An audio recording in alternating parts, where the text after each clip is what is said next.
Dalam nama Bapa dan Putra dan Roh Kudus. Amin. Tuhan bersamamu dan bersama rohmu. Inilah Injil suci Yesus Kristus menurut Matius. Dimuliakanlah Tuhan. Matius bab 18 ayat 15 sampai 20.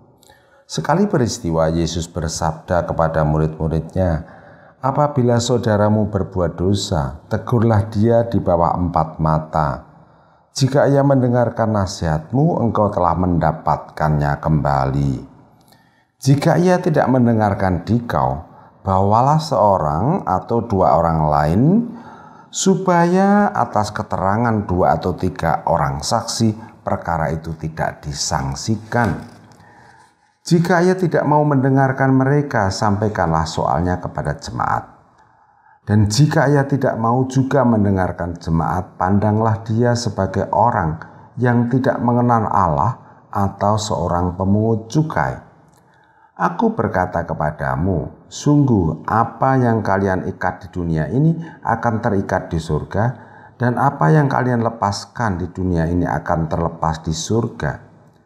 Dan lagi aku berkata kepadamu, jika 2 orang di antaramu di dunia ini sepakat meminta apapun, permintaan mereka itu akan dikabulkan oleh Bapa-Ku yang di surga.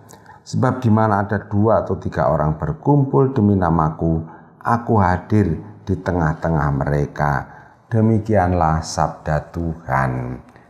Terpujilah Kristus. Saudari-saudara yang dikasihi Tuhan dan yang saya kemateni, selamat pagi, salam sehat, jangan lupa bahagia. Judul renungan harian saya pagi ini adalah membangun komunitas yang bermutu. Bacaan dari Matius 18 ayat 15 sampai 20. Saudari-saudara, dalam Matius bab 18 seluruh bab itu Yesus berbicara mengenai siapa yang terbesar dalam kerajaan surga, tentang siapa yang menyesatkan orang, tentang perumpamaan domba yang hilang, mengenai menasihati sesama saudara, dan perumpamaan tentang pengampunan. Semua pembicaraan Yesus itu mempunyai tujuan untuk membentuk suatu komunitas yang baik dan bermutu. Paroki Santa Maria Fatima, paroki kita ini juga pada tahun ini ingin membangun manusia yang transformatif, yang diringkas atau diterangkan menjadi manusia yang bersekutu dan bermutu. Bersekutunya kita sudah kerap, baik melalui perjumpaan fisik maupun perjumpaan di dunia maya.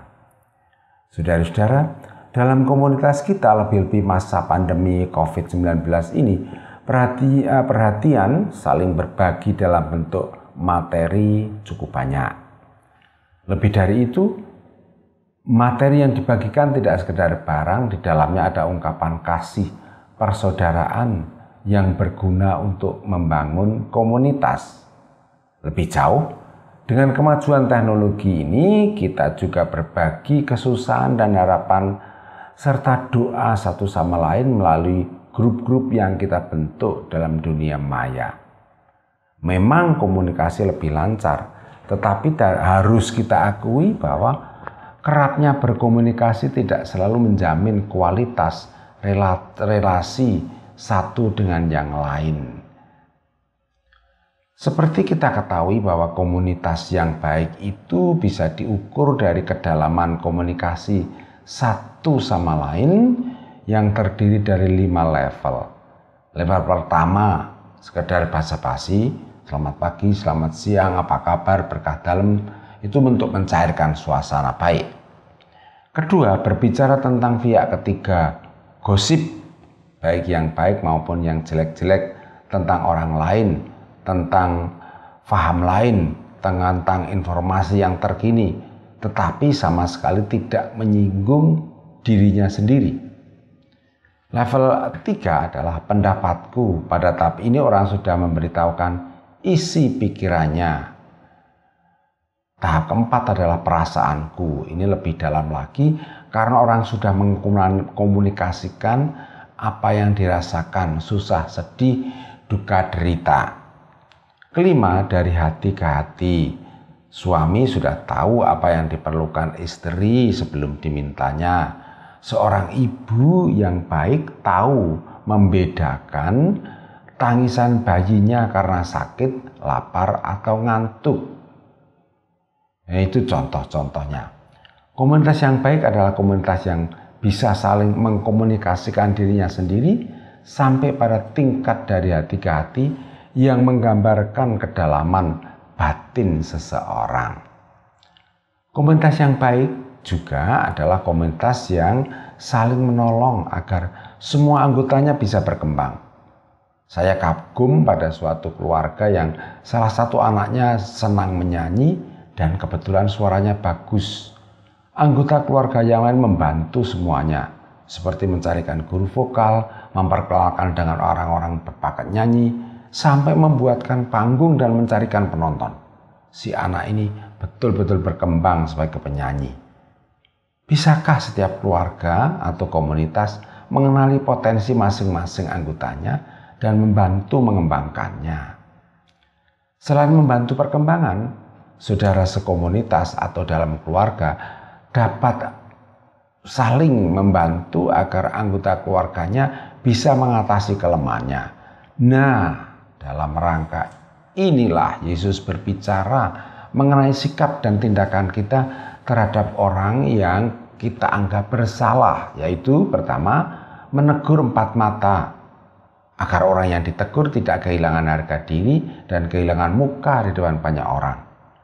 Jika itu pun belum berubah, bawalah kepada jemaat. Jika ini pun gagal, anggap saja sebagai orang yang tidak mengenal Allah atau pemungut cukai. Artinya orang yang tidak mau berubah. Ya sudah, terima saja dan kasih saja. Kasih itulah yang menjadi dasar teguran kita. Saudara-saudara, adakah kita temukan keluarga, komunitas, grup, kelompok kategorial berkualitas di dalam gereja kita?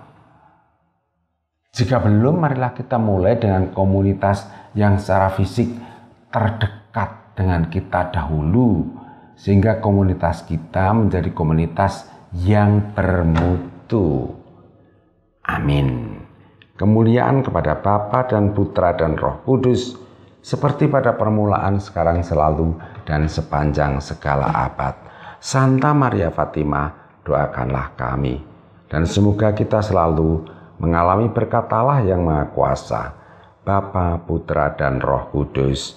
Amin.